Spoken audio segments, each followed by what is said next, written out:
Doing strength training, not doing strength training. Lean muscle is made from, are you ready? Hi, welcome to the Judy Terrell Show, where I explore topics intended to optimize every body 50, 60, 70, and above. Hi, everybody, and welcome to the Judy Terrell Show. I'm Judy Terrell, and you are now tuning into my third series of 6 episodes on topics that are related to men and women both, 50, 60, 70, 80, 90, 100 and beyond. And what are some of the things that we need to know about health and well-being, maintaining ideal body fat and body weight and optimal health and performance till the days we die. All right, this series, which is series number 3, I'm addressing eating and what are some of the things that have to change when you're 50 plus that are different from when you were younger because of this stage of life and wanting to, maintain your optimal health and your ideal body composition. And so this episode, I'm going to focus in on protein. All right. So what I want to start is kind of lay the setting. When we turn 50 plus, especially women, once we go through menopause, we lose estrogen. Men and women both, though, even though men don't lose estrogen, as we age, with hormonal changes that go on with that, our bodies tend to start to lose lean muscle. Now, when we were younger, you didn't have to do so much resistance workouts, okay, because you had the hormones that kept the muscle that you had on you, even if you were not working to do so. You're just living your everyday life, being active. But once you hit 50 plus, the hormonal changes that go on in both men and women make it such that if you are not doing some sort of strength training, you are then losing muscle mass at some level on an annual and then decade basis. And that's not desirable, so that by the time you get to be 60, 70, 80, if you haven't started to do some strength training workouts at 50, you're going to have a deficit of your own lean mass, and then that's going to be limiting you on how self-ambulatory you can be, whether you can get yourself up or down from the toilet bowl, or you have to, be in a wheelchair or a walker. And so it is very important that we do strength training to keep our lean mass once we're over 50. Now, doing strength training, not doing strength training, lean muscle is made from, are you ready? Protein, right? We have to take in carbs, protein, and fat, but carbs and fat cannot be made into muscle because protein is the building block of all our cells. Now, note, protein is the building block of all our cells, not just muscle cells. So you need to be doing the resistance training, but you also have to have the substrate coming into your body, protein, so that your body can build or maintain the muscle that you have. But it's not just muscle that you need the protein for, because every 7 years, our body completely regenerates every single cell in our body. And every cell, heart cells, blood cells, pancreas cells, brain cells, every cell in our body is made from protein. And so protein is a very important component, especially as we're aging, because we are losing lean mass, so we have to make sure we have the substrate and the loading in order to maintain that lean mass. But our bodies are less proficient at regeneration, and so you want to make sure that you're getting enough of the substrate that is necessary for rebuilding every cell in your body.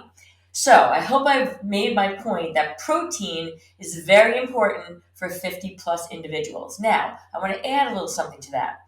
Interestingly, as we get older, we become less efficient at digesting it. So if you're eating the same amount of protein that you did when you're younger, it's not the amount that you're actually eating, it is how much you are actually, you're breaking it down and then absorbing it into your body for utilization. So both men and women, as we get older, we are less proficient at absorption of protein that we eat. Part of the reason why is we have less hydrochloric acid in our stomachs as we get older, and that's protein is digested in the stomach, predominantly, and then goes into the small intestine. And So that's the main reason why we need to be taking in more protein than what we did when we were younger in order to get the same results that we did from a lesser amount when we were younger. So protein, very, very important as we age because we want to keep our lean mass, maybe even grow some more, and we want to make sure that we're giving the substrate for every single cell in our body to be constantly, rejuvenated, supplied, rebuilt, remade when, the old ones die off and you're making new cells. All right, so now we're less proficient at absorbing it as we get older, so we need more of it. Now, I've been talking about protein. And yes, we eat protein, but we don't eat protein. We eat food. So what foods are considered proteins? All right. So I'm going to stall for a second here and just go into a little bit of discussion about eating plans. All right. So there are a lot of different eating plans that recommend all different ways of eating. And I'm going to say to you right now, in my practice with my clients, I am a firm practitioner of what I've been educated to be bio-individuality. And basically what that means is that not everybody would do well on the same eating plan. There is not one right way for all humans to eat, despite what the internet and nutrition places and even leading researching labs are hinting at. Right, so some people do very, very, very well on a vegan diet, whereas other people, that vegan diet may make them far from optimally healthy. And they need to follow something more like a Mediterranean diet or possibly a paleo diet, or depending on what kind of disease management you're doing. Like if you have diabetes, somebody with diabetes might actually do better on more of like a keto type of approach. So what I'm trying to illustrate here is that there is not one right eating plan for all individuals over 50 or younger for that matter, but I'm addressing over 50. But everybody needs to be taking in protein, all right, over the amount that we did when we were younger when you're over 50. And the reason why I even brought all that up is because now I'm going to go into, well, what foods actually count as proteins that have the highest degree of proteins. And so I have to give you like a variety of sources because some people need plant-based proteins. Other people need animal-based proteins. And so I'm going to cover all of them so that you know what's what, knowing that if you're over 50, you need more protein. All right. So let me start with the animal ones because they're the easier ones. All right. So animal proteins would be what I call your land animals. So you're going to have beef, you're going to have pork, chicken, turkey, which are both poultry. Going outside of the animals on the land, we also have sea animals. So all your fish, swordfish and tuna fish and halibut and haddock, cod, shrimp, lobster, clams, oysters, sardines. Those are your animals. Then we have animal byproducts. So then you have eggs and things made from dairy, whether they come from a goat or a cow, any milk of another animal. So that might be yogurt, it might be cheese, it might be milk. Those are your animal byproducts. Now, if you're a vegan or predominantly vegetarian, you're not going to eat any of the things I just said because they are not on your plan, but there are plant sources of proteins.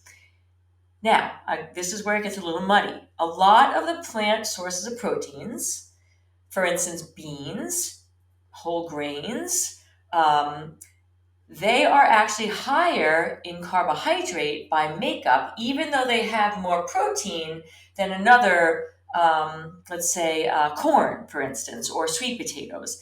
All right, so there's a lot of plants that are lower in protein, but the ones that are higher in protein that are, advocated on vegan plans, you have to be aware of making sure that when you're looking at those products that are made from, beans in particular and whole grains combined, that you are actually getting more protein than carb, because the protein is the part that we need for rebuilding and repairing and building more muscle. There are a lot of vegan products, black bean burgers, for instance, that are really good. They're plant-based, but when you look at the nutrition panel, they're actually higher in carb and lower in the protein. So you want to be conscious, if you are a vegan or predominantly plant-based, that when you're making your choices as to your plant-based proteins, that you're actually choosing ones that are higher in protein and not higher in the carbs. Then you're not getting more protein, as I just said we needed over 50. You're actually getting less. So what are the plant-based ones that are actually higher in protein than carbs? Your choices there are going to be tofu, tempeh, which is made from fermented soybeans, which is what tofu is made from, edamame, which is actually the soybean, and those are your, there's also something called seitan, which is made from wheat gluten, which is also higher in protein. So those four sources of plant-based proteins are your better choices when you're over 50 to make sure you're having in your meals, because they are actually the higher protein counts. The other thing I'm going to say about the vegan proteins that are some of the things that are coming out now, and now being, this is year 2022, there's protein products like Beyond Beef and other products similar to that are made from plants into burgers that are all plant-based, but when you look at the nutrition panel, they are mostly fat and they are lower in protein than you think. And so if you're over 50 thinking you're using those products on your vegan plan to get the protein, you have to be very careful, because you may actually be getting over fat and not as much protein, or in the more carb-based sources, more carb than you're actually getting in protein. So be aware of that if you're a vegan, and if you're eat animals or their byproducts, or you're eating plant-based proteins. A rule of thumb when you're over 50 is, depending on your intake and your activity level and how much total calories per day your body needs, you're going to try and get somewhere between 15 and 25 grams of protein per meal. So 3 meals and a snack, right? So 15 grams for a snack, 15 to 25 grams for 3 meals. You want to make sure you're getting those amounts of protein, grams, I'm talking about right now, in each meal, because if you're taking in 25 grams, you're probably absorbing somewhere between 15 and 20 once you're over 50. And so you want to, go for the highest gram amounts in the meal to make sure that you're absorbing the amounts you need to keep the rebuilding and repairing going on. That becomes even more necessary as we're older, and building lean mass, which is also more important as we're older, because we need to make sure we're building that or holding on to what we do have so that we can be self-ambulatory, let alone look good the way, I'm not even suggesting that the reason why we want to eat this protein is so that we look like Jack LaLanne, in his day. I'm suggesting it is so that we can move like Jack LaLanne on our own volition. So that protein piece is so very, very, very important. When you're 50 plus, you want to overshoot what you would have taken in when you were younger, because you're not absorbing it as well. And be careful if you're not eating animals or byproducts of animals and you're going for the plant-based sources of protein. Double check those labels to make sure that the gram amounts on the serving size that you're taking in is 15 to 25 grams and not 10 grams and 50 grams of carb, or 25 grams of fat, because that is actually more carb or fat and not as much protein as you may think. All right, everybody. So this is installment number 4 on how do we need to, modify our eating when you're over 50 to maintain ideal body composition and ideal health. All right. If you're finding that this 6-part series is valuable to you, I would invite you to go to my website, where I have resources, menus, and a variety of other things that are on there. I have a 4-part video series about over 50 for men and over 50 for females that is for purchase, that tells you exactly what you need to know, not just about the eating like I'm doing in this series, but your exercise and how you need to adjust your mind and supplements. So some really good, valuable tools for your toolbox when you're over 50 on my website. So please check it out. And thanks for listening in. Love having you as an audience. Love the feedback I get. And can't wait to see you again for episode number 5. And be well. Thanks for listening, everybody. And if you'd like to have access to some of my additional resources, I can be found at Facebook, Instagram, YouTube, and on my website, www.judyterrell.com.